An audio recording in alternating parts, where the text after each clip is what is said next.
welcome to the second season of Guitar Tales with Dave Cohen. I am thrilled to be here. The party's already started. The wine's been flowing already. It's true. This is a different kind of show tonight that we've been working on for probably about 2 or 3 months now, Scott and I. Our publicist extraordinaire, Scott Engel. Thank you very much. I'll introduce our guest. You don't even wave yet. Before we do anything else, I really want to take a minute and thank the folks here at Riverview Studios. We made it through a whole first season, 9 episodes. The support has been amazing. We have a whole community now of people who watch the show, people who've been on the show. It's been wonderful. If you have any filming needs, I really recommend come to the studio and walk around, take a look inside. Our guests are marveling over it. We sit here on the banks of the Delaware River. There's multiple studios within the building. This is a 3-camera HD shoot. There is a control room back right behind where the camera is seated. We have great audio, we have great visual. Everything here is done to the nines, but that's not the most important thing. The folks here at Riverview are talented, they're creative, and they're cooperative. So if you have a filming need, if you want to put anything together, come here and talk to the team here. They're absolutely fantastic. Go to riverviewstudios.com.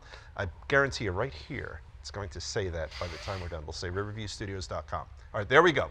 So here we are. We finished a whole first season, and this is something Scott and I have been working on.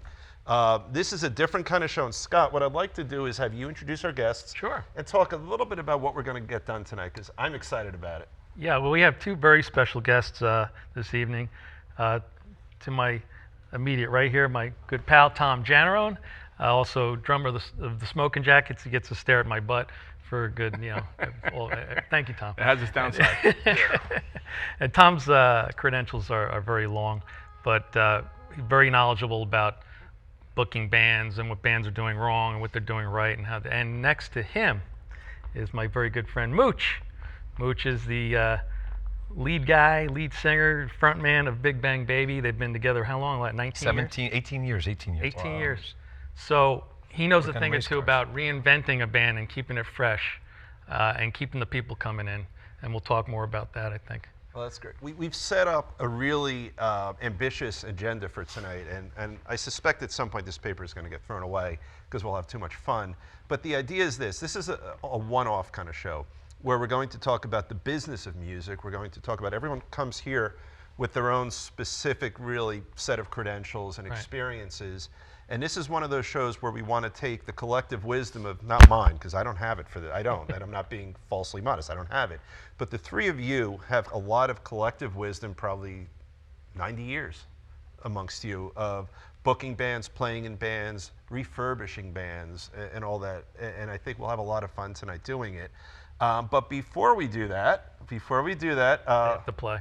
Yeah, that's they have right. to play the game. You got to play the game. All right, Scott, you've played it before, so I how do you have, find so yours? I'm omitting myself. Okay, so watch season 1, first episode 1, and you'll know. That's right. So, All right, where's the pistol? I love getting ninja'd. yeah, all right, here we go. Game? What game? So, Tom, It's called Ninja. so 6 Degrees of John Bon Jovi. It's just like 6 Degrees of Kevin Bacon. We want to see how you get there. Take us between you and John Bon Jovi. Well, that's kind of easy. I met John back when I was the general manager of Birch Hill and the Playpen, back between '89 and '91 in that area.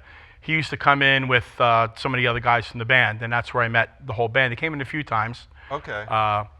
And then more recently, I've become pretty close with David Bryan, who's just an amazing guy. He's the lucky one because he can go out and not get completely swamped. Right.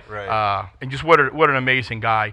John's brother Matt and I have been friends for 20 years, and I'm also an attorney. I've represented Matt in his some of his business ventures. Okay. And his brother Tony also used to come into Bar Anticipation back in the day too. So, that's just, and the spaghetti sauce is pretty darn good too. So. There you go. Now, so people don't know because we haven't dug deep into it. You were either an owner or the owner of Bar A. Yeah, I operate Bar Anticipation. I've been in the nightclub business for over 30 years. Wow. And prior to my Bar A, I guess, started back in 91, 92, I was the general manager of the Playpen in Birch Hill. And that is where I really cut my teeth with bands, the original bands. I was booking nationals and hundreds and hundreds of cover bands too. And that's legendary. I mean, Art Stock was the owner of that, and I've read articles about Art Stock. Yeah. He was a colorful character, as I understand. I miss Art dearly. I was Art's right-hand man. Yeah. He told everyone that we met that that I was his son. He loved Paul too. That's how far back everything goes. And he was a great guy. He's the only person I ever told Doc McGee that he didn't know what he was doing. Wow, that's great. That's great. All right, well, let's get through with this game. So, Paul, you have a name. You're not just Mooch. You're Paul. I'm Paul. I'm All right. Paul Anthony. Mooch. What my nickname is Mooch. Hello, everybody. Thank you for having me.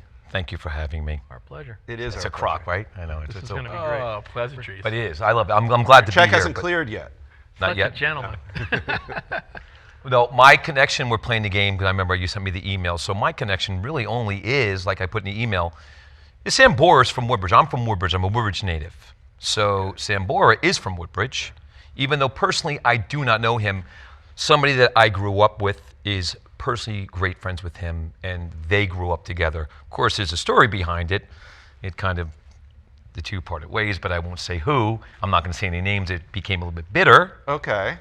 That makes for interesting Because, TV, though. well, you know, because there's one guy that stayed behind, and Okay. Richie excelled. Right. Okay. So I had to listen to this for like 20, 25 years. I'm like, are you done?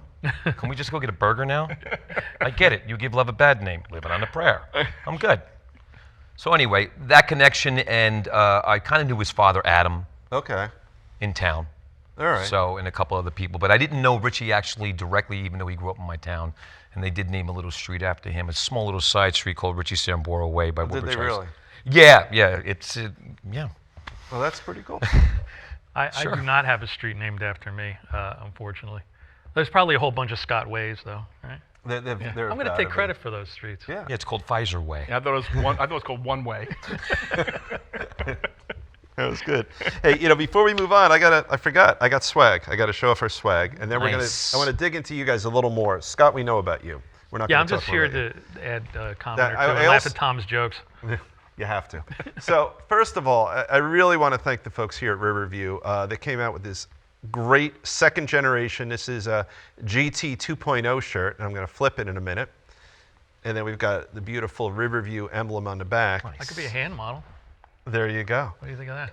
And the other thing I want to point out is we have a brand new set for this year. If the camera can pan it a little bit, I love this new set.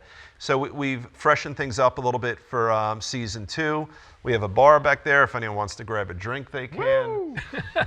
Easy Tom. But I really appreciate it. And this is really another example of what happens here at Riverview. We didn't ask for it. We just came in, and there's a beautiful new set for us. And that's how the Riverview people work. They're always thinking about how to make things better, more interesting, more comfortable. So we thank you for it. I want to dig in a little more now with you, Tom. So let's talk a little more about what got you involved in the music business. Were you a drummer when you started with Art Stock, or no? No, I started when I was in high school. I started DJing a little bit for private parties, and when I went away to college, I was a DJ and an MC. Okay. And then Jimmy Barber from the Smoking Jacket said to me, because at that point I hadn't played drums. Had you played any instrument at all?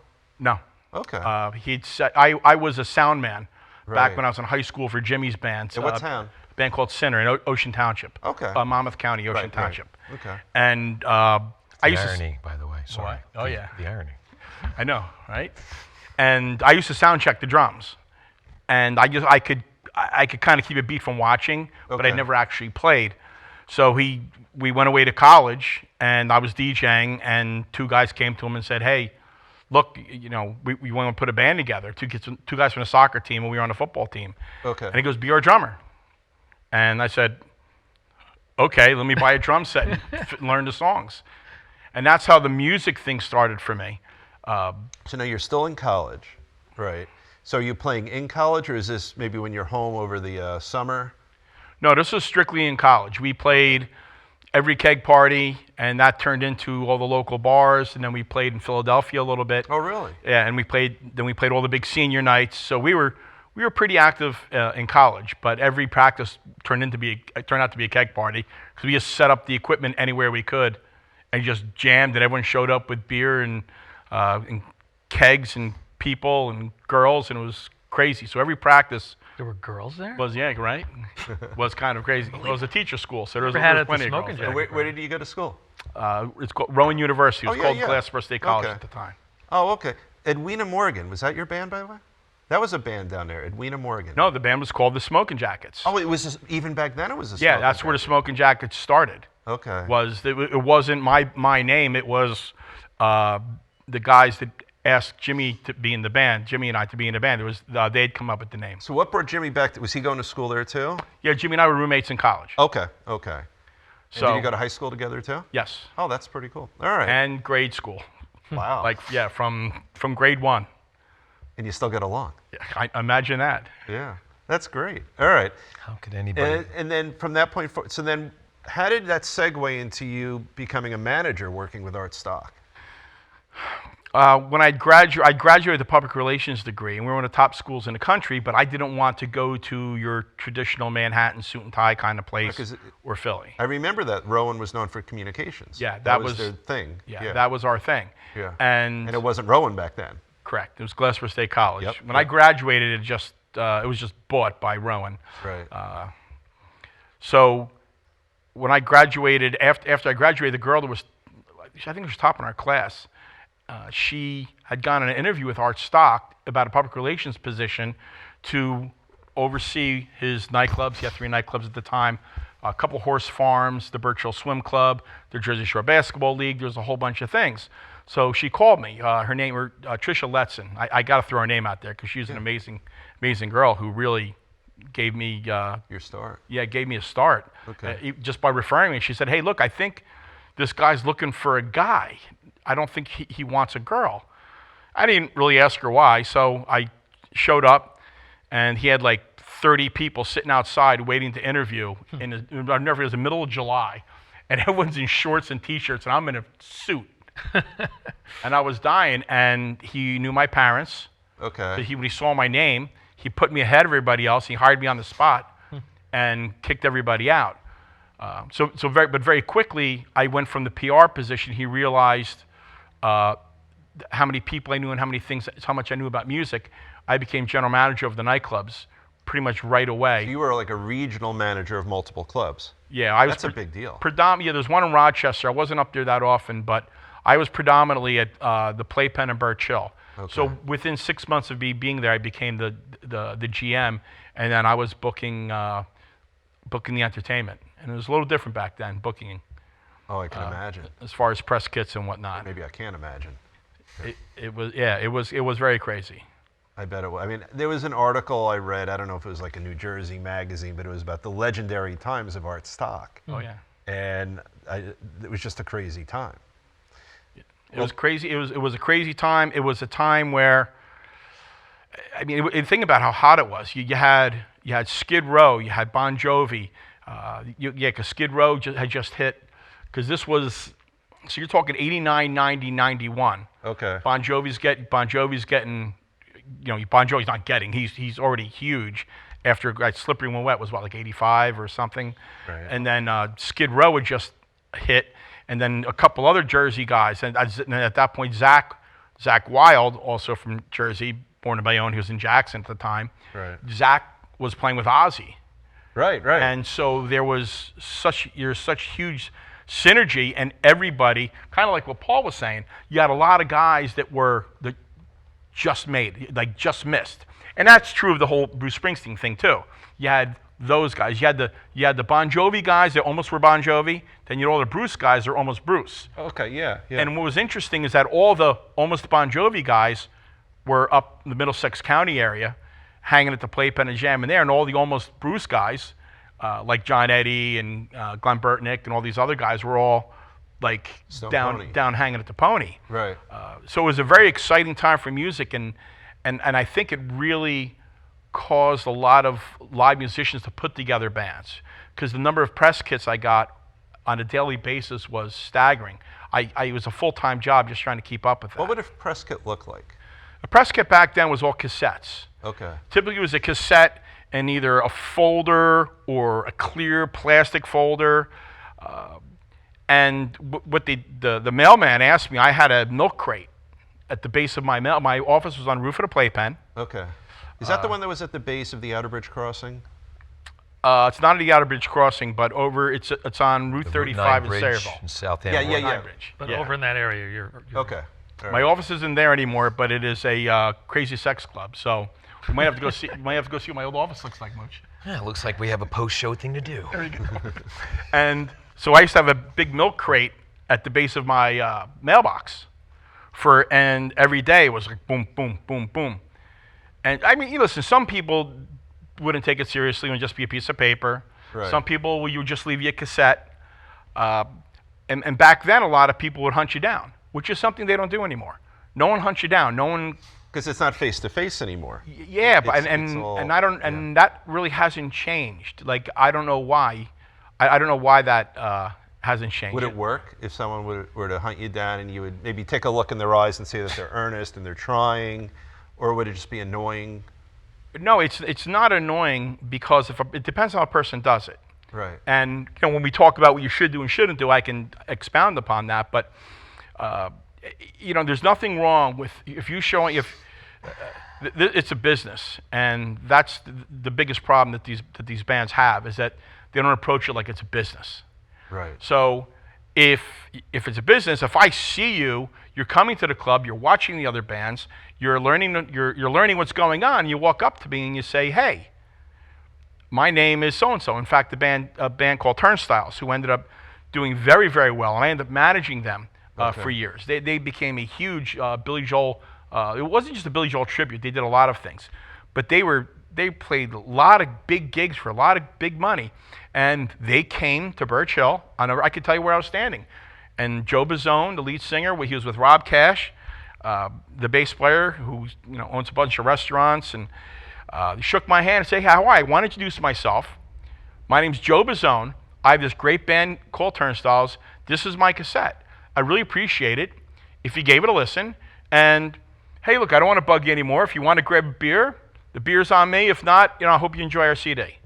And that's all he said. That couldn't be more perfect. And you know what? And that is perfect. And you know what else? That translates into any field. right. If I'm hiring a young attorney, and they say, "Here's my resume. Look, just take a look at it. No rush. If you want to give me a call, here's my number. Otherwise, I wish you a good day." That's the way to approach it. Absolutely. Yep. And if the musicians would approach getting gigs like any other job, like any other person approaches getting a real job. First of all, I think that when a musician says real job, I think right away they're selling themselves out because it is a real job. Right. Absolutely. Can you be successful with it? Some can, some can't. Certain jobs, a lot of jobs, you're not even gonna get through to school. Forget ever getting a job. You won't get through to schooling. Right. So hearing a musician say real job, I'm like, well, you can't be real serious if it's not a real job to you. So if it was approached a little more seriously, I think people would have a lot better success. That couldn't make more sense. Now let me switch over to you, Paul. And I'm having trouble remembering your name because everyone calls you Mooch. Yeah, I know. Yeah. So let's talk about your career. I know you're in the building industry also, but you've been active touring the planet in various bands. So tell us a little about you. Well, I've done basically two albums, and actually they weren't released with Joey Belladonna from Anthrax. I lived with him for a year up in Syracuse. That was a quite interesting forecast every night. I don't recommend Syracuse in January. Yeah. But yes, and I did one European tour, actually with Michael Arbini with Taiketo too, as well. His band Taiketo, which we all know. Also an amazing band. Yeah. I actually came off of tour. I think if you're asking the question, with the cover circuit, coming off a tour and coming locally to the cover circuit was kind of like, let's say, jamming a big vial of insulin to somebody without putting it in very slowly. Here I am playing, music with Joey from Anthrax Professional Music, an amazing front man. Even this guy Danny Vaughan from Taiketo, who's an amazing front man in a festival, 100,000 people in Belgium. And I get back to the circuit to Poor Billy's in Woodbridge, a very famous club until, of course, he passed away, and Tommy knows all about him. And that was my first time really experiencing the cover circuit. And I had to ask Billy, he was in his office, and I called him 5 times back. I said to the manager, "Can you get him back here, please?" And he comes back, "What's wrong?" I'm like, "I just got off a tour. This is your biggest band?" And I can't say the name, of course. I know, to protect the innocent. They'll edit it out. But the band that I saw was one of the biggest bands in the area. I said, "So this is it. This is the cover circuit." He goes, "Yeah, that's it." It was a culture shock for me, Right. compared to what I used to do. But I adapted well, of course, when we talk about it more into this show. I learned how to adapt, to change over from the international, and I realized how dark of a circuit this really is. This circuit is so dark and disrespected that So what do you mean by dark? it's, to a lot of people, they look at the cover circuit as something as a joke. And there are some people on the cover circuit that make it a joke and treat it like a joke. In other words, they don't take the replication of the song seriously enough, or they don't make it their own. They're just sort of going through the motions. Going through the motions, yep. I don't believe... It's deeper than that. They criticize the very concept of imitating someone else, making money to imitate someone else's music. Right. So self-inflicted insults is what you're saying. To me, it's just a Bush League excuse, because it's the same thing as a national artist recording, like the Ataris redoing Boys of Summer, so you might as well call them a cover band. Right. It's a reboot. So it went national, so they're going to take it a little more seriously. No, if you want to get technical, they are a cover band then. Right. It doesn't matter where you're at, because on the cover circuit, this man I've known for a long time takes it seriously. Everything he does. Scott takes his guitar playing really seriously. I respect that. There's a lot of great players on the circuit, and there's a lot of hacks. I call it the hacks are the ones that I call the accountants on the Harley on the weekend. Right. And they still have the Walmart tag hanging. I'm like, buddy, you get the Walmart tag. Well, I think the people that, well, actually, we should start by saying that this whole cover circuit, this cover circuit magic that we have in New Jersey, it doesn't really travel far through the country. Really? I mean, you're talking about like maybe Maryland, not even so much in Connecticut anymore, a little bit in New York. I mean, and if you look at the Jersey Shore, where there's a cover circuit, Right. you go to other parts of the country and there's bands that play, but there's not a lot of, I guess maybe because things are so spread out. Well, you know what I noticed when I haven't seen you yet, but I have to see your band. And you guys just played last week, right? Yeah. Yeah, I saw that on Right. Facebook. But I've seen you guys play, and it's 2 things. One, you have followers. Like people aren't just randomly, and they're not just randomly in a bar and you guys happen to be there and, oh, good, I know these 8 out of the last 15 songs they played. No, they come to see you guys, and that's number 1. Number 2, there's joy. Like, there is joy that permeates the building when you guys play, and that's what you guys accomplish. Like, there is genuine, unadulterated joy in the room. And I've seen you guys play, I think 3 times of late, maybe 4 times, and that's what I see in there. They're familiar with you guys. It's not that they're just familiar with the songs. They're familiar with you, and the idiosyncratic things you do with, with the confetti gun, and when you and Jim do your guitar thing, when It's corny, but it works. People love it. But there is love in the room. Like they know you guys, and it's so much deeper. And I wouldn't have known this until starting to watch you guys. Is that it's so much deeper than someone happening to know a specific song and think, oh yeah, I like that song. No, I like what these guys do with that song that I also love. Definitely putting your spin on it. That's why I'm not a real big fan of using tracks. I don't know if you're familiar with tracks or not. I mean, Mooch is a consummate musician. He's proud of his chops. Yeah. And he's amazing. He plays drums, sings, guitar, bass. I've seen him different variations of Big Bang over the years. I've seen him do it all, play it all. But sometimes you see these bands, they use a track, and they're not even a the band. Guitar guy's not even playing. No, or the bass player's not even playing, and that makes me crazy. No, The scene's changed. Childhood nightmare for me. The scene has changed dramatically because back when I was first old enough to get into clubs, and I had to wait till I was 21 to drink. I just missed by a year. Right. But back then they were a little more loosey-goosey, and I was going to the Pony when I was 19 and 20. But back then the drinking age was younger. DWI, a DWI penalty meant the cops took your beer. Right. And there was there wasn't this big safe sex thing with AIDS and everything, and it was a different world. And the bars were open 7 days a week. and there was plenty of work for everybody. Right. And you didn't have to have a following. And that's where people get hung up in this business, where musicians get very frustrated, is because the game's changed. Right. It used to be, who's the best band to put in the room to entertain the people? Yep. The business model has changed, but the people, circling back, the people who seem to be the haters are the original musicians who don't want to play covers, who resent the fact that they can't get hired to play anywhere. The number of cover rooms has diminished, like extremely, and trying to even do a cover night in a club is very difficult because you don't have the masses of people going out to see live music anymore. Well, The tech industry's killing it. Well, let me jump in with this. What you guys both brought up. I think you brought up, Scott. So you get the guy with the computer and the track and the guitar with a great voice, right? And not even lacking talent. But I can't envision live music with less energy than that. And they're good, but there's no energy. Well, you know what's funny? I got to say something real quick. This is something that is worse than my childhood working with my family, okay? And that says a lot. I don't even know your family, and it says You don't want to. They're all Italians and all crazy. Okay. But anyway, I went to a bar one night, a room down in Lang City. This is a true story. This is where I've had it. I was at the end of my rope with music. There was an 8-piece band on stage. Right. There was a keyboard player with 2 stacks of keyboards. There was 2 guitar players. There was 2 female singers. There was, of course, bass, drums, even a sax player. And I'm listening. They take a break, and I walk over to the keyboard player, and I say, "Excuse me, are you running samples?" He goes, "Yeah, we are." I'm like, "Why are you here?" Right. And he goes, "I don't understand what you mean." I'm like, "I know. That's why I'm asking you." I says, "Why are you running samples? You have a full 8-piece band here." He goes, "Well, it makes it full." I'm like, "Huh, all right, well, listen, have a great night. Here's $1. I put a single on his keyboard, and I went, "I'm very sorry." Well, there's an argument anyway. truth. Either way, it's entertainment. The same argument exists in the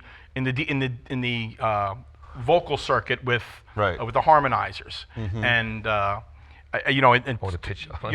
auto-tune. Auto-tune. Thank you. Yeah. With not the harm. Yeah. With auto-tune. Auto-tune is a big thing. Do you like hearing that? With you or not? So the irony is that a lot of the people that I know that use the tracking and everything are great musicians. But they're all more than capable of covering it, but they just think it adds to their show. So here, It doesn't add to their show. It's a Linus blanket. yeah. Now let me throw this out. So That's what it is. So I run, I know you do too, I run the lecture circuit as a lawyer. I always give seminars. So sometimes I give a seminar to a TV camera, and just last Sunday I gave it to 90 lawyers. The energy that comes out of me, they didn't say much out there, but just knowing they're there adds to my energy, and then it's a little better. I thought you'd prefer the TV camera. No, I mean there was a camera too. There was, but yeah. Oh, come on, but it adds to the energy. So I'm thinking that this could apply to what you guys are chatting about, which is that if you're truly playing and you know that if you hit that a little off, or if you're singing without auto-tune, right? I would think it's going to add to the energy you're giving to the audience if you know it's truly you, as opposed to you plus some samples. Well, I think the thing is, even for let's say a guy like Sebastian Bach, all right, he's been up in the years now, was a great singer. He might not be able to hit all of the high notes. You know what? Change the notes up. Go Your low. fans will accept you. Yes. Don't try to reach for it. Change it. They'll understand. Or even with a cover act. I did a couple of shows this year, and I didn't have my full lineup. He knows. Tommy doesn't even know my lineup anymore. He just guesses every weekend. Right. I have a different lineup. So we did a show. Some things are based on numbers of what I get paid.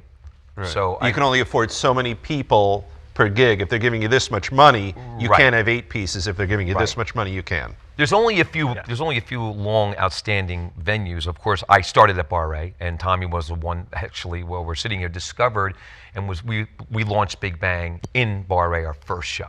That's great. You know what I mean? That's what I knew it was going to start there anyway, because he's the master ambassador with the music scene locally. But I did a show down in Sea Isle City, and I went to acoustic. I just had my bass player. Our female singer had a ukulele, and I had my drummer. So we walked in and there was this huge arena system, lighting system, everything. And guy, maybe if it looked like from the 80s, still had long hair, mullet. I'm still thinking he probably was wondering if Rossington Collins is still together. But he came up to me and said, is the rest of your band coming? I'm like, this is the band. He goes, you have samples? He goes, you have acoustic, you have a bass, you have a ukulele, and he goes, what are you guys playing? What are you like a tiki style band? I'm like, no, we're gonna do funk and rock. And we did a full show. And after he got done, he goes, I cannot believe what I just heard. Because everybody sang, we had 3-4 part harmonies. That's going to fill it up a lot too. Exactly. It's how you choose the instrument and what you choose to do on it to fill it up. Right. And we were blowing away bands that were full bands with samples because we sounded different, and it was breathing. Right. And he came up to me and goes, I never heard this before. I said, less is more. Not more is more, less is more. Mm-hmm. That's You know, and then the other thing that why Big Bang's the most prolific band out there, because they've survived all of these things, the shrinking of the number of people that go out. Then the thing in the 90s was there was this big switch. Everyone was playing classic rock. right. So then all of a sudden in the 90s it became, everyone was calling alternative music, which means something different now. Right. And alternative, then there's Chili alternative, Peppers there's kind of grunge. stuff, you mean? Yeah, so Okay. that kind of changed, and then music was kind of in a limbo for a while. So what had happened was you had all these great classic rock bands, and then what they just did is a lot of them just learned new songs. But it doesn't always work that way. So so that filtered it down smaller. Only a certain amount of those classic rock bands were able to make that transition Right. to cut their hair, change it, because it wasn't just changing the songs; it was changing their sound. It was creating something new again. Which again, Paul's here; he's the master at continually reinventing himself, his band. I get excited. Like they've been doing New Year's Eve now for years, and every year he's got there's always something new, and not just New Year's Eve, but just every year he just. I don't know who's going to show up. Everything, the set, the pillars, the girl playing violin. I'm like, what? The new songs and the spin. It's not just doing the songs, the cover songs the way they're covered, but it's the ability. There's a fine line between having the ability for the cover band audience. Right. You can't just go out there and do your own rendition of something unless you have really, really crazy diehard fans that don't care what you do. They want to know the song. They want to know the song. So if you could take that song and you can kind of reorchestrate it so that it has all the most important parts. Look, you can do whatever leads you want, but certain songs, there's certain parts of that lead that you better nail because people are listening for it. You give the people all the little bits and pieces of the song that they know. You can add and change things within that song, and You people can love repeat it. a chorus they love more than they have in the original. Right. As long as they get don't it. know why they Yeah. love it, but they love it because you're giving them something.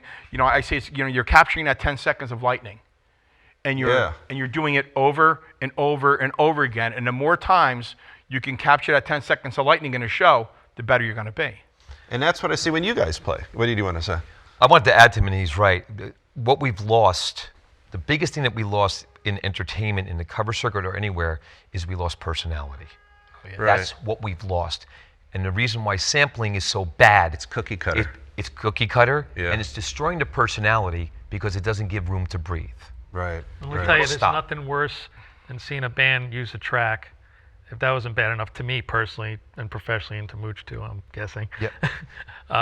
When that train comes off the track, in other words, the drummer might come in too soon, or the keyboard guy comes in too soon, or the singer comes in too soon. Now the track is going. The track You're isn't married the to track that. is a computer. There's no the track small is, mistakes. Yeah. That's it. The track is going. If you fall in front of it or behind it, you're going to get hit by the train. It's like I go, ah! I literally make a like oh my god face because it's so horrendous. And sometimes they can't even recover. I've seen Right. bands just like stop the track, try to get out of it, try to play, and it's like it's bad news. And how could that be It's a double-edged sword, satisfying? for sure. How could that even be remotely satisfying to someone in It's a a band? little nerve-wracking. It's not, Dave. Yeah. It's not. My mother always taught me one thing when there's nothing bad. Your mother used tracks? Nothing bad. Yeah. We'll talk about the bad after we're done off the show. With your therapist. With my psychotherapist. Yes. Yeah. A lot of things change, but a pair of classic Levi jeans stay the same, and that goes for the guitar. And you stand over there, hooked into that amp. That doesn't change. You might have all the apps, all the sounds, all the amp farms, whatever you want to do. That doesn't change. That's Levi jeans right there. Right. And that's the problem with these musicians. They think, because they get indoctrinated into thinking that you have to do this. No, you don't. There's no rules. This guy knows it. That's why him and I get along so well, because we know there is no rules. It's whatever you do to get it done to entertain and what you bring out with your persona. There is no persona left. Even when I'm happy that his band came out now. A lot of people bitched about, I've heard people bitch like, oh, what's he doing playing in the band? He's the one booking the bands, running the bar. Well, they didn't really know him. I'm like, he started as a musician. Right. You idiot. I said, you don't do your homework. I said, you don't even know what Google is? Look him up. So No, don't do that. Yeah, don't, well, not on the dark internet. I was set up. Yeah. That's right. But he's so my point being is that, Tom's out there doing it. I'm glad that they're doing it. Scott's out there, and what these guys are doing, they're doing it without samples. And, when they first started, they were very green because they were a brand new band, but they played years before. Now they kept going up and up, and they're great, and they're entertaining, and they're fun. And they're real. And they're real. And the other thing is, so And I love it. I see you guys, you have fun every time you play. I see you laugh at each other Yeah. when you play. We laugh at our mistakes, We That's why we're we're not worried laughing about all the track. time. We laugh at our mistakes. That's why we laugh the whole set. That's the best He'll, part of goof, the he'll show. goof something up, and I'll turn around and you'll just start laughing. That's the best. Well, so let me do this. I'm going to segue a little bit right now, so we've talked about what it takes, I think, to put together an authentic cover band, right? And we know we've talked about it. So Mooch, you're good at reinventing and staying current.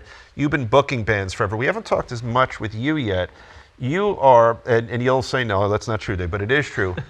You're a marketing genius, and you understand social media. I want you to talk a little. I'm good at the social media thing. You're really good at it. In the early days of the internet, that crazy thing, as Brian Mackey said on the Right. show, which really cracked me It up. was fun. But talk to World us Wide Web. about the mistakes that you see a lot of bands making, because bands have to get through to someone like Tommy. What do they do wrong where they're screwing up with Tommy? Well, it's like anything. When people take to the internet and they're in charge of their advertising, they're really just amateurs. They don't really know what they're doing. So they have no basis, they have no bottom line about where things ought to go, when you post, when don't you post, what do you post. So there's a lot that goes into it. My biggest rule is you got to stay away from controversial and political stuff, let's say. No matter what you're feeling inside. Exactly, on your artist page. Now, Mooch will disagree. Yeah. But I have a don't fetish think I've sometimes. actually said anything. You've said anything controversial on the Big Bang page. This is more or less your Not even my personal page anymore. I'm done with it. Yeah, It's well, just anyway. boring. Right. You got to think. What I think of in my mind is, let's say you're in Madison Square Garden. You're in the front of the stage. You got a microphone. You say, "New York is the greatest city in the world," and everybody goes bananas, right? How many thousands of people are there? If you say something dividing, maybe half the people in there will cheer. You have to include everybody. You have to make it fun. So our promotion for the show has been lighthearted, fun. I'll share little clips of kids playing guitar and stuff, and people get a kick out of it, and they'll share that around. They might not share something they don't like, or stop watching the show, or stop going to see your band, or even worse yet, get into it with you.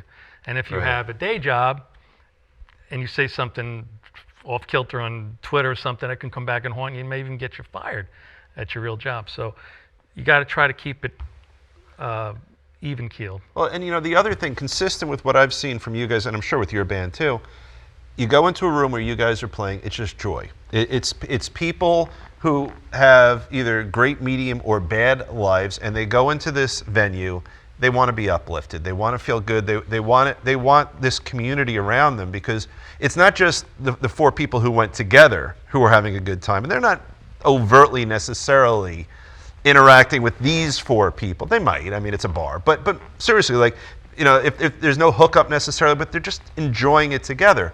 So when you're bringing that kind of positivity, and it's not sort of That in the is back, in the back. Contagious, Yeah. And not in the back of someone's head, oh, that Scott said something really nasty, I don't know, but his music's, they don't have to worry about that. Right. Because you're putting out pure positivity. It's their escape. That's what that's down to. It's part of the things you need to do to get your band booked, and marketing is part of it. The other part is you have to understand. You need to know your audience. Right. Knowing your audience is, why are people out? Why are people here? Do you hear because they want to get away from controversy? They want to get away from aggravation. They want to slip away and be social, and then drink some alcohol, maybe lower their inhibitions, and listen to music and not be bothered. And you don't want to bring up controversial things. We're not there to make a statement. Well, We're there to entertain. But I'm Dave not made even a a good fan of. point. I'm sorry, Mooch. I'm not even a fan of the death dedication at a gig.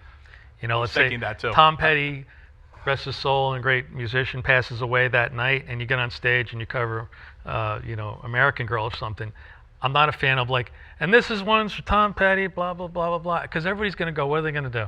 Oh.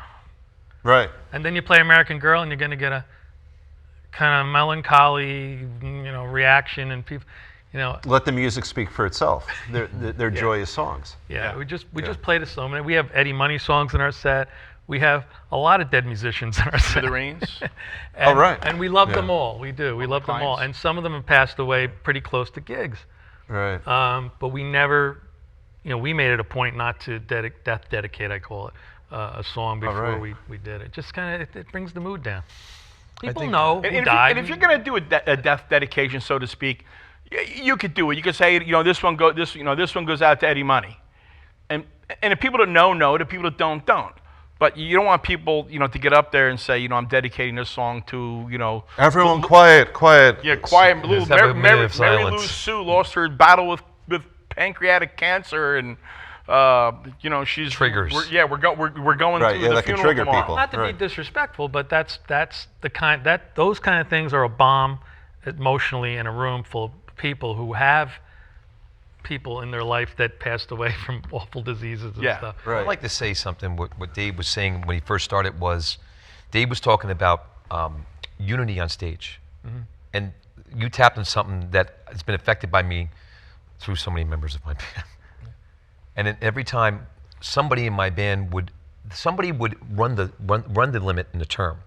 Okay. My biggest thing, and Tommy knows with me, I keep an eye. Most important thing is I keep an eye on everybody in my band. And they don't even know it. Now you're going to know. I guess you're going to publish this. These are my dirty secrets.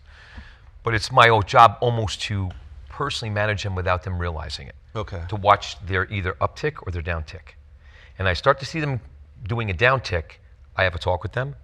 And I check it. what does a downtick look and smell like? A downtick look and smells like not smiling much anymore on stage. Right.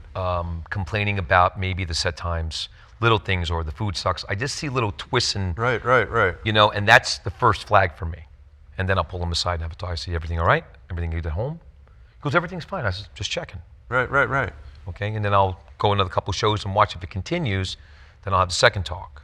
And then it gets to the third or fourth. I say, listen, now you're infecting the rest of the band, which you were talking about. Right. It's the positivity or the lack of it. Yes. Now people are starting to pick up on that in the crowd. Mm-hmm. And that's when it's time for me to make a decision. Either I have the last talk with them to say, listen, either fix yourself, which is okay. If you're going through something, you can't do it on the stage. Right. Because you have other people up here that rely on this income and rely to put on a good show, and they're happy to be here. Right. And So it's like any, again, again, it it's goes like any back other to job. it's a business. Right. It's like Right. any other job. Exactly. Don't bring your personal life. You're fighting with your wife. You're fighting with your husband. Don't come to work and brood and let it destroy your productivity because you're getting paid. But here's the other thing. Here's the flip side of it.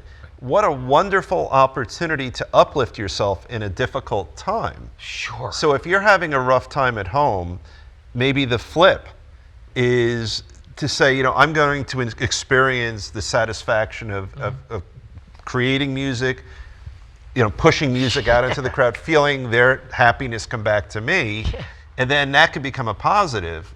But if you leak it out there, then it's I can't wait for this piece, what Dave just said. I'm going to have recorded. I'm going to make about 80 DVDs and send it out to everybody I played with. Just listen to this about 20 times over. Well, so I think I might have said it a few shows ago. I saw Bruce 8 or 9 years ago, and we ended up at the old, I think we were at the old Spectrum. We got those back of the stadium seats that no one wanted, but you got this amazing view from behind. So I watched him do something that was amazing. I was probably 15 feet from the guy. I mean, it was that close. So there were risers going from under the stage up. So he's one of the first people out there, and his ginormous band comes out because he has the horn section, multiple guitar players, percussion, all that, backup singers. He stood at the top of the stairs, huge smile on his face. When my part of the audience was so small that he wouldn't have cared about that because his back was facing the real audience. Huge smile on his face. He was enjoying every minute of it. He's already 65 or whatever by then. Every person who came up the steps, he would shake their hand, smile, and pat them on the back. Every person who came out. Amazing performance. And it goes a long way. Yeah, and I thought he's a modern day Tony Dorsey. He's running a full band, and he's the cheer, like what you're talking about. He is the supervisor, he's the cheerleader, and he's the one who needs to keep them happy so that his show emotes that happiness, and then it pulls it back. And it's one of the ways of building a following necessary as it converts to a cover band, Right. is that the people, especially like for the Smoking Jackets, we're not an established 18-year entity like Paul, Right. and we're still new, and it's funny because when we play, we're lucky enough to be one of the few cover bands that actually plays the Pony and the Wonder Bar, and they treat you like amazing there, and they give you food and everything in the back in a dressing room. And the last time we played the Wonder Bar, they're like, we don't need to give you guys anything because you don't use it, because we don't. I mean, they offered it to us, Right. but we get done with our set, we have our quick little communication. Right. What's broken, let's fix it, and then boom, we're into the crowd.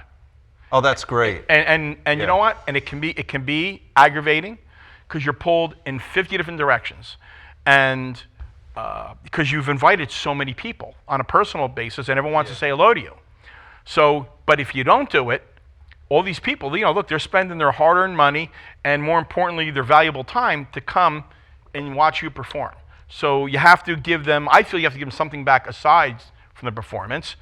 And you can't always do it. So we never even see each other at a gig. We see each other when we set up on stage. In between sets, I don't even see anyone in the band. Scott's got that crew. turn Jimmy's around and over laugh there. at Tom. Danny's over there. I'm over there, and we're talking. And inevitably, it's I'll be right back. I get it back on stage, and that translates a lot to people wanting to come back and see you again. It's huge. Because you gave them that time. Well, you guys, the three of you, just get me a theme for tonight. Literally, it just happened. So here what we're talking about is Drunk Italians? Yes, correct. No. You just killed my theme. Let's start the three of you. Unbelievable. So, no, but sir, now we're all laughing right now, right? Here's what's really cool, is that once we got to truly talking about things, the three of you got stone cold serious, because you guys have such respect for the craft. And if there's anything that I'm getting out of this, is that, like, when you talk about, and I think the three of you really talked about the cover bands who just sort of like woof their way through and don't really take it seriously, or maybe they don't respect themselves because I'm in a cover band, right? Yeah. They wouldn't do what the three of you have done, which is when we get down to talking to business, I watched all your faces. You guys, like, we'll joke around. We joked around for a half hour before we went on the air because, I mean, you're fun-loving people. But when we started talking about the business, about performance, about booking, and all those things, you guys just, you were That's serious. The And that's a takeaway. good thing. You got to treat it like a business, and I said that in my very first interview. You did. And in Jersey, it's tough because this is a hotbed of entertainment like nothing else. Right. And I mean, it's not just because I've traveled a lot and I see what else is out there and I see what's the best out there, but just through talking to other professional musicians, they'll say, I forget where we were the last time I was with Mark Tornello from Accept, from TT Quick. He said to me, he goes, you know what? He goes, I'm traveling the world. He said, but when I want to jam with the best musicians on this planet, I just come back to Jersey and play with my friends.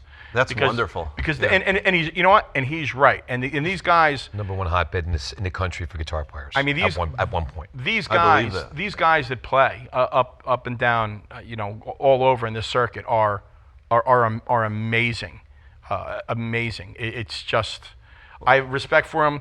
You know, some are better than others, but I have total respect for every one of them. Anyone that dares to get on that stage and put themselves out there to try to entertain others, I have utmost respect. And without sampling, without auto-tune and all that. Dave Crumb is really playing Eruption every night with Big Bang Babe.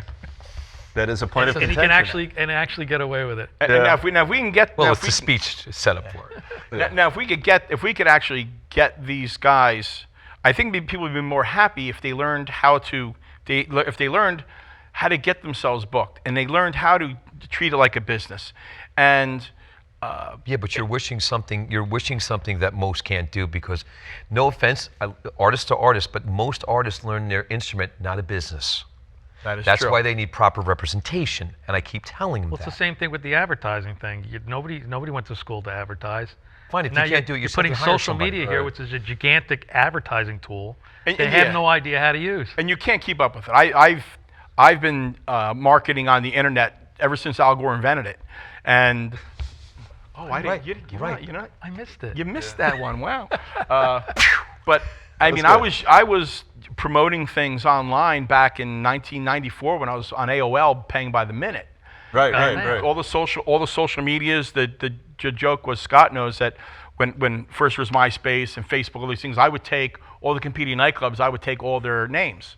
Oh, that's brilliant. Because yeah. I was always younger than everybody else, and no one knew. They really didn't see the emerging social medias.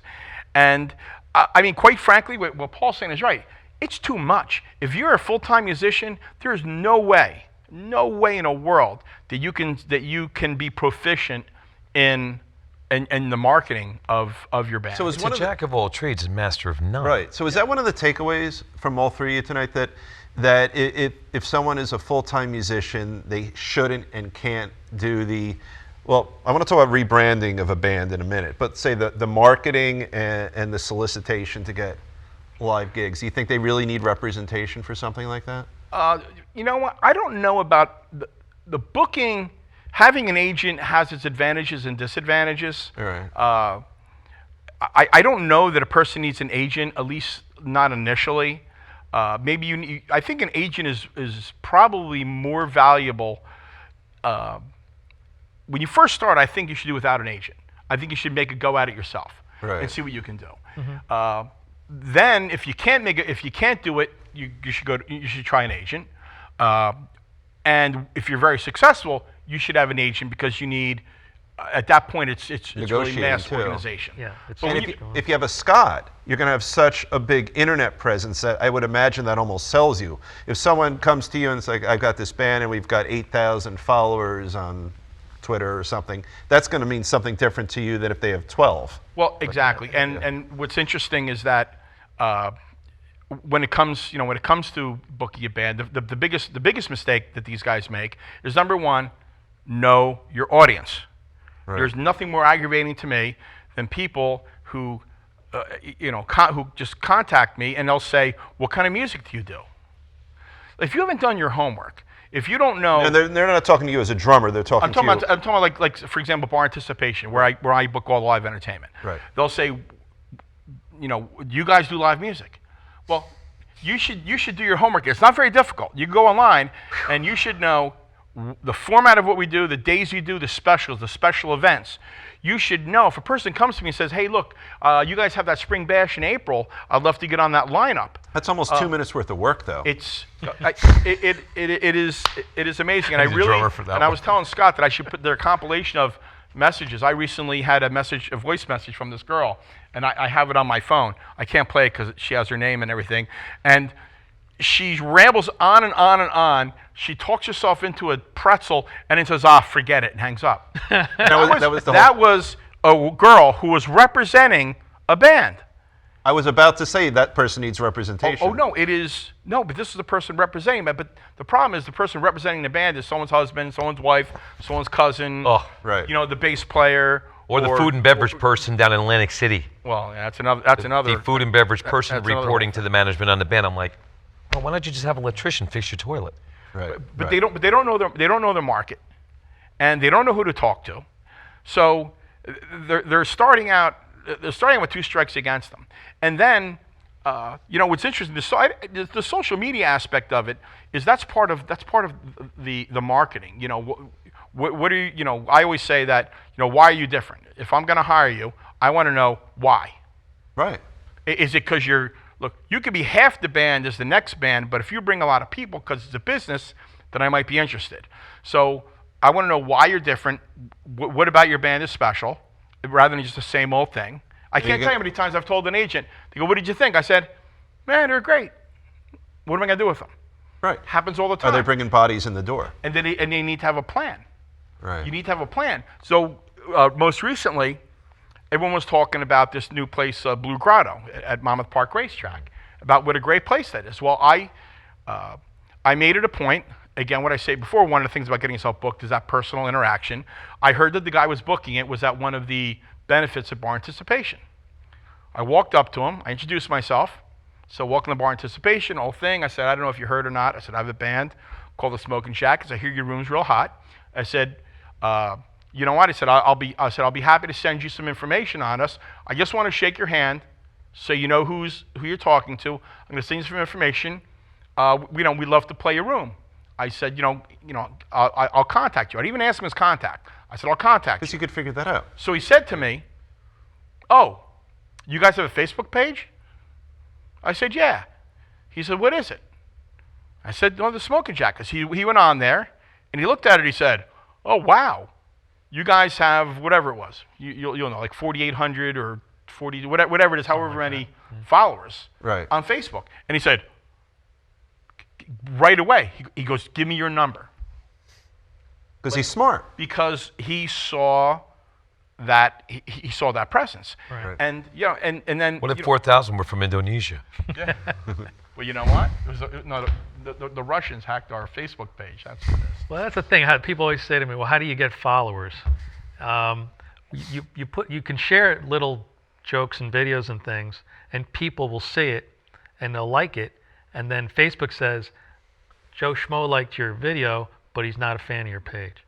So if you have a really hot post, Facebook will tell you that too, whether your post is hot. Higher than 95% of your other posts. That's what they say every time. You can go down the list and get invite. Plus, you could just invite your friends. And everybody in the band has to be proactive, inviting their friends and sharing. Yeah. You got to be on board. Once every 3 or 4 months, as people accept more and more people, because not everyone follows up, once every 3 or 4 months, what I'll do is I'll go through my friends and invite everybody to like the Smoking Jackets page. Right. And we do that on our page and all every the time that happens, all of a sudden there's a big uptick. So I can tell when Scott or Jimmy or Tommy or Danny or any of these guys happen to do that, because all of a sudden there's a boom, there's a jump. Yeah, but it's I think we're going through the dark ages right now. How so? I think we're experiencing from analog to digital. We're all experiencing it right now. It's bad right now because it's finding a way to correct itself. Because I have 10,000 emails, and they're a waste of time now. They're a waste. I'm looking at the statistics. It's dropped immensely where people aren't even going to look at my email because everybody's email is clogged with spam. Right. And you got Facebook, you got with social Facebook, Twitter, and Instagram, and the stupid Snapchat. I like the big three. Well, whatever the case is, the problem is it's added 50 times the work to your time of your day. Remember when you had a band, you had a website and you had an emailer. You sent that out, and that was it, and you talked to people at the show. Right. Now it's different. Now you have all these outlets. People, listen, I was talking to a girl on the phone on Messenger. She's talking to me, hey, how you doing? Where are you playing? I said, why don't you look at your message? The calendar's right above your first message. That's how disconnected people are. They can't even, while they're on the phone with me, go to my page and find out where I'm playing. Society is broke. Mentally. That's the thing. If you're going to put up a video or something, it's got to be brief. I know this is a quick two-part suggestion here on social media. Lot of bands playing Saturday night, and immediately they get home at 3 o'clock in the morning and post every single picture and every single video that's 2 hours long on their Facebook page. And guess what? Not only is nobody up watching it, it's too long and there's too many. You got to edit yourself. You got to go through your pictures, doctor them up, make them look pretty, crop them, take the drunk girl in the back and choking her boyfriend or something, and get that out of there. Make it look pretty. Shorten up the videos to less than a minute or less. And that ties directly into getting yourself booked. It's you don't get cassettes anymore. And probably one of my pet peeves is don't make the booker work. Right. I'm not right. working for you. If you're going to say to me, if you're going to send me an email and it says, go to this link, go to this link, go to this link, go to this link, I'm not doing it. So if you're going to send video, short video, make sure there's a crowd. If you send a photo, make sure it's not you and the 4 guys sitting on the boardwalk at 4 o'clock in the morning. Right. It needs to be action. Like, and you'd be shocked. I would say 80% of the videos I get from bands are the band is playing, and there is not one single person that you can even see. Well, let me do this. So you said before, know your audience, right? Absolutely. So now, in this situation, you're the audience. So like, if I hit my mic there, if I were in a band, I'd be thinking, all right, what does Tommy want? Tommy wants good people coming into his venue. He wants to fill it. He wants it to be positive. So like, what they have to be thinking, if I'm hearing you right, is they have to think, what is this guy? And it doesn't have to be bar A, but whatever bar they're calling, they have to think, what are the needs of the person I'm reaching out to, instead of just saying, I look good here. Well, that's not enough. I sound good here. That's not enough. What is going to make Tommy want to get me in his venue, right? Yeah, well, what you have to, and you know what, and I'm probably more of the exception than the rule, but I would say, because I'm more educated in the business than most of the people that are booking a lot of the rooms. Right. A lot of times it's either club owner that's so busy with business, or people that just kind of inherited the position. It's real simple. If you show a person a video of a band, the band's having a great time, the room is packed, and everyone that's watching the band is having a great time, you're going to look at that, you're going to say, that's a good band. I want that in my room. Right. Right. I want that energy. I want and you know what? And audio tracks don't even have to be great. Everyone, look at the guys, they're jumping around on stage. Sometimes it's just magic in a bottle. Yeah. Look at that crowd. There are a lot of great bands that don't necessarily have great musicians. There are a lot of those too. But I've seen a lot of bands that were extremely entertaining. Right. And the guitar player wasn't that great. And I call them the smoking jacket. Or it's like, I once saw Steely Dan. I don't remember seeing Steely Dan. They're amazing, but they just stood there and played great. Right. And that's an exaggerated example. But they didn't have they had no stage. I saw Squeeze once. But the cover circuit is different, because you're not you're basically really not buying prepaid tickets. That's why it's such a dark business. You know, most of the other shows you're going to see, you're paying for a ticket, you want to see it. Yeah. The cover circuit's different. You're going to a party. Right. Yeah. Right. And the thing is that if there's a built-in crowd there, you know what? We were very popular for that at a state of, they saw the bar ring and they said, Big Bang makes a big bar ring because of the way we get the crowd amped up. I have a sponsor, we have drinks. People want to drink more, it's all psychological. So it makes the bar ring up. Owners like that. Tommy knows better than me, he's the pro at it. You know, even if it's not a packed house, well, how did we do in the bar ring?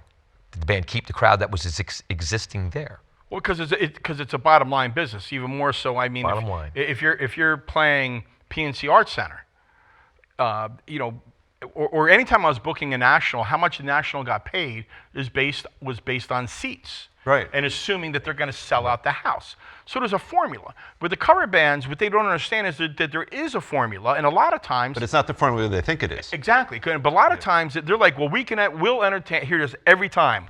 We'll entertain your crowd. And well, look, I wish that were the case.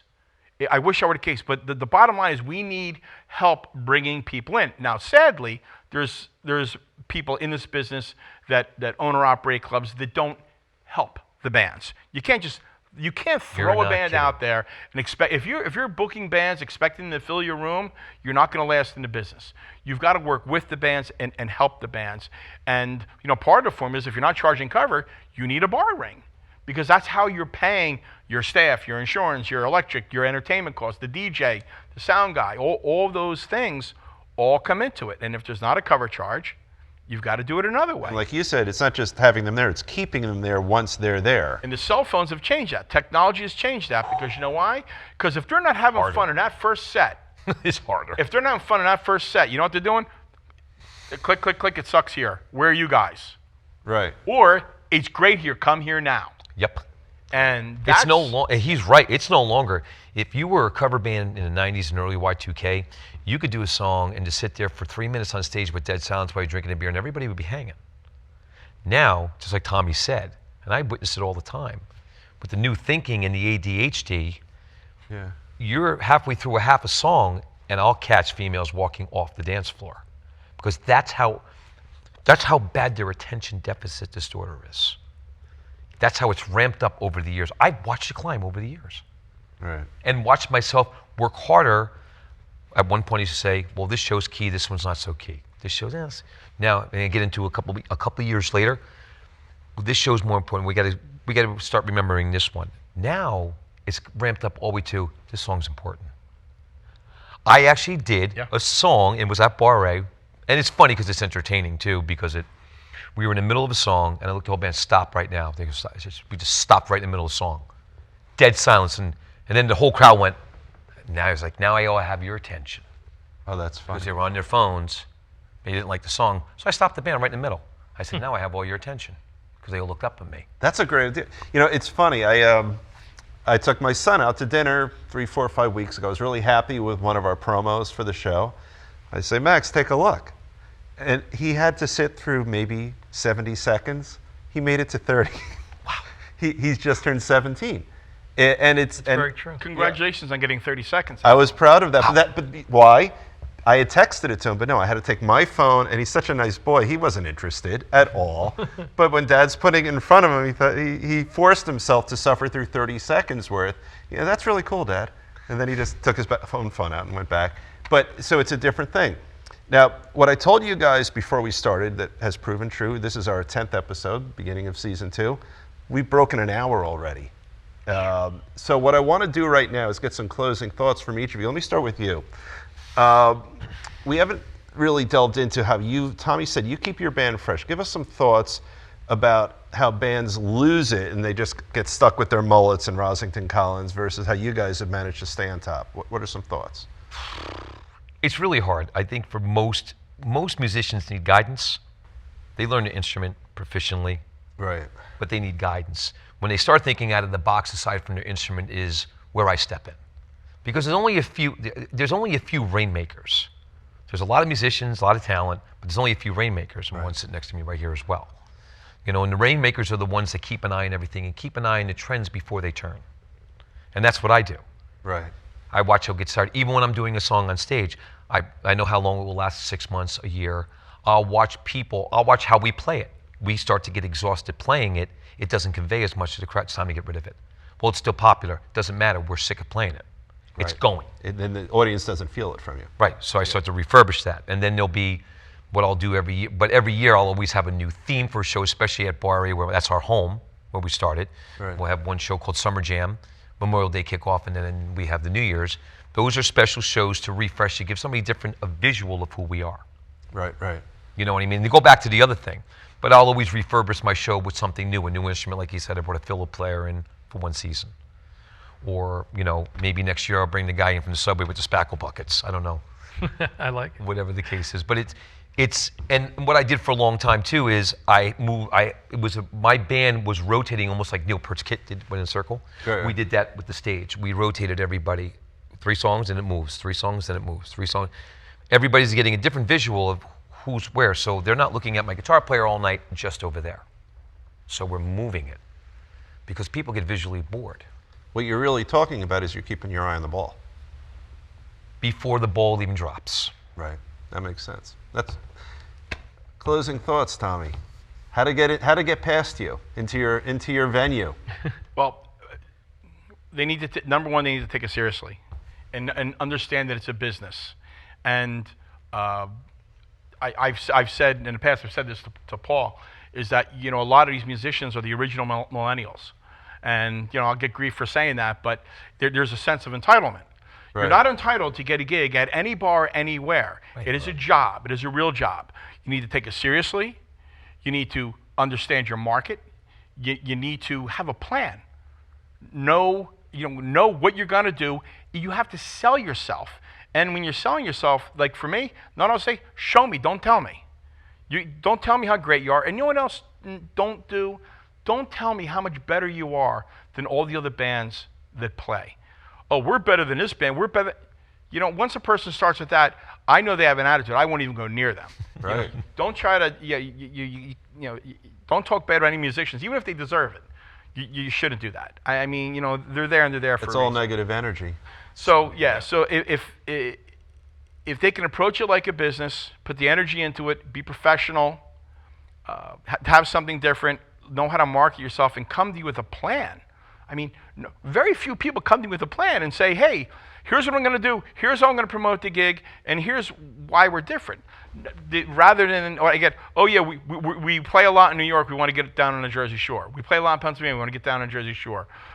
We love your bar, and the bartender said we'd be great here, and here's 3 links, click on these links. And you know, every once in a while, if I see something local, because if it's local, it's more likely to work. Right. I'll click on a link, and I see a person in a, four guys playing in an empty pub somewhere. It's not going to work. That's helpful. All right, Scott, media. I think I've covered most of it, but I'd like to add that it's important when you post your media, your now edited short video that you took on Saturday night in front of people, hopefully. Right. Okay, and it's camera angles. If there's 2 people deep in there, you can make it look like a full room. You got to be creative with what you're putting up there. That being said, Sunday is the worst day to post anything. The day after the gig, it is statistically shown to be the lowest amount of views and the lowest amount of shares. And on is it your Sundays. sense that if someone isn't willing to learn social media, don't do it? Yeah, I mean, definitely don't get in trouble with saying something awful or posting something awful, because it's a business. I think that's the big takeaway here. Yeah. You wouldn't want to put an awful picture on the front of your brick and mortar building at the window, pointing it to the customers to chase people away. Well, it's the same thing with your band and your business and your Facebook page. Keep it clean, keep it fun, keep it lightweight, and post those optimal times. You know, if I could add to that too, the other part of marketing the band is you're also marketing yourself. So not everything you put out there, the world's different now. It's not just all about the band. Yeah, right. It's about personalities. You could talk about other things. So even a happy holidays thing is, I mean, that's the old school way. But nowadays it's kind of like, hey, we're doing this. This is interesting, or that's interesting. Hey, you might want to know this or that. So if you're adding other messages besides just the promoting of your band, a person might be more likely to watch something if they say, oh, if they don't already think they know what it is. No, that's a great point. And I'm seeing now, now that our website and our Facebook page is pretty active, I have a lot of more guitar players than I've ever had, and I see people will do things. They'll post photography. There's a lot of you paint. You put that up, and you're painting. It's wonderful what you've been doing. It's actually good. Thank you. It's fabulous. This has been an amazing hour, guys. It's been so much fun. I mean, I really appreciate all of you joining Thanks us. for having my friends on the show and having me back. Oh my God, it was so much fun having you as a I was co-host. just getting warmed up too. I'm really bummed out. I got a lot of bitching to do. More wine? There you go. All right, we'll drink more wine. Listen, No, I was undressing. I'm going to let those guys keep going, but we're going to keep drinking, but we're going to end the show now. I want to thank all of our viewers for watching Guitar Tales. This is the beginning of Season 2. We have so many great shows lined up for this season. Make sure when you go to our YouTube page to watch our shows, subscribe. That's the hardest time we're having. Facebook, we're doing great. We have a lot of subscribers on Facebook, which is called followers. It's not a lot of work. You take your finger and you go like this. It's not that hard. You could subscribe. That will give you advance notice of any new shows that will be dropping. That's a new word I learned. And again, we have our cool t-shirts. I will thank again. Here's the back from Riverview Studios with our hand model. And thank you again, Mary, for doing a great job with it. We have a fabulous Season 2 in front of us. Have a great night, and thank you again for joining us. This is Dave Cohen signing off.